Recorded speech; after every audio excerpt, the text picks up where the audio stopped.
There is something magical happening down in Orlando, Florida right now. And no, we're not talking about Disneyland or Disney World. We are talking about the UCF Knights football program. This is a program that has kind of flown under the radar for a few years. We know that they had a huge season in 2017 where they claimed to be the national champions of college football. I know certain people have their takes on that year, but since then they have been, I would say, mediocre. Now they head into their second season in the Big 12 Conference under head coach Gus Malzahn, who sprinkles a little magic himself in that offensive play game.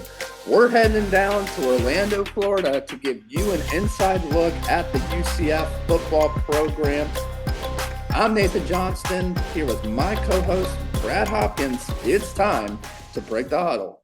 Brad, as I mentioned, so much magic going on in Orlando, Florida right now. Whether you're at Disney World or on campus at UCF, we can talk about it all. We'll stick to UCF football right now.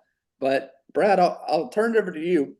We know that as any other college or university, there's much turnover in the coaching staff and in the portal, as well as some really good freshmen coming in to that 2024 class. Brad, I'll turn it over to you. Thoughts on Gus Malzahn? As I mentioned, in the Big 12, they're kind of underrated. Maybe with the departure of Texas and Oklahoma, do the Knights have a chance to win the Big 12? Yeah, Nate. Gus Malzahn's interesting because we saw some good, at his time at Auburn, and we saw a lot of bad, too. And I think so far his time at UCF has been obviously kind of the same thing at Auburn. It's been mixed results. And I thought it was interesting last year. You saw a team and a program that started out 3-0, and then when they got into Big 12 play, it was a struggle. I mean, let's be honest. Their big highlight, and this was a shock to the college football world, was when they just put it on Oklahoma State 45-3. They finished the season at 6-7, 3-6 in Big 12 play. So it's a very, very interesting UCF team. As we transition to 2024, and Nate, this has been a recurring theme here on Break the Huddle as we're going through spring previews with these teams. Is hey, the Big 12 is a new look and it's wide open, and UCF benefits from that. Gus Malzahn is still very, very much a good offensive mind. And Nate, I want to focus on a guy who I really like, and I'm jumping over to the defensive side of the football, new defensive coordinator Ted Roof. And this is a guy that has been, all over the place. He's been a lot of head coaching stops. He's been at Penn State. He's been at UCF before. He's been at Auburn. He's been at most recently Oklahoma. So this guy has got a lot of he's got some head coaching experience, but he's just got a lot of football experience and plenty of experience as defensive coordinator. I think he's going to be a good asset there for Gus Malzahn. I think the schedule's favorable. I'm not going to jump too much into that, but like I said, it's a new look Big 12, and I think UCF really does benefit from that. A big game for them is on the road early October going to Florida. That's a non-conference game. That's a big game. Nate, before I turn over to you, I want to focus on really three big transfers. And these are all SEC guys, and I think guys that have a chance to make UCF better. We're going to start with safety Ladarius Tennyson. He's transferring from Ole Miss, and a guy that is from Florida. So that just makes sense to transfer back to UCF. I think he has a chance to have an impact. The next guy, linebacker Ethan Barr. This is a guy that was on a Vanderbilt team, and of course we know Vanderbilt not great, but he really stood out. He's big, he's physical at 6'3", 245. And Nate, in today's college game, for those linebackers, you got to be obviously good against the run, but you've got to have coverage skills.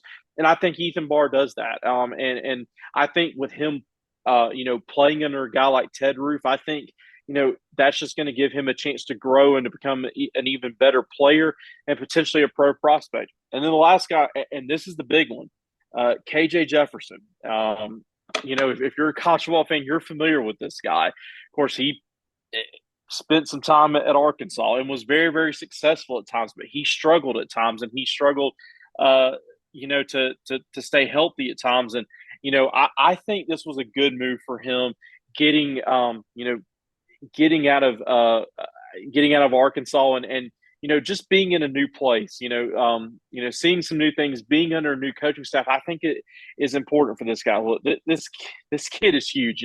6'3", almost 250 pounds. We know he's got a great arm. We know he can run the football. And Nate, we've seen Gus Malzahn be successful with these type of guys. It's interesting to me because if you think about UCF the past couple of years, you saw John Rice Plumlee, who he's about 6 foot, he's about 200 pounds, and he has some great rushing stats. And now you get the total opposite of him in KJ Jefferson, who is a big physical player. And Nate, I think about Cam Newton.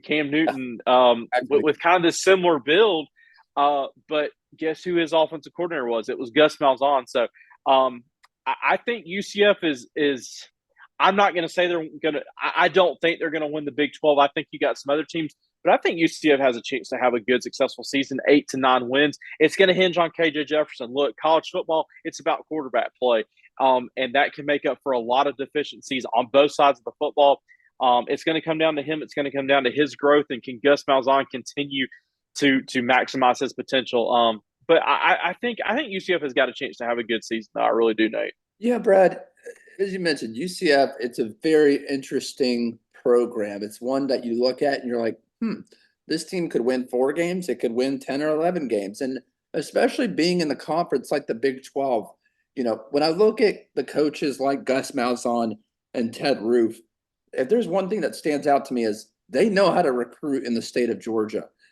Even when Gus Malzahn was at Auburn, I remember him specifically pulling guys out of Atlanta, Georgia, in the vicinity of that Georgia area. And it was like, how is this guy doing this? How is Mark Richt not keeping, and Kirby at the beginning not keeping guys in the state of Georgia? Well, then Kirby came in, and the rest is history. But nonetheless, UCF is still finding a way to make its mark in the state of Georgia. It may not be at the 5-star level, but they are getting some really, really good talent nonetheless. I want to look at a couple of guys.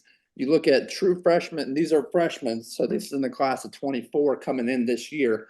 You look at freshman tight end Kylan Fox out of Grayson High School, right up the road from Brad and I. 6'4.5", 200 pounds. Again, on the smaller side, but a really high-rated 4-star guy. I think can make an immediate impact in that Gus Malzahn offense. I think he's very versatile.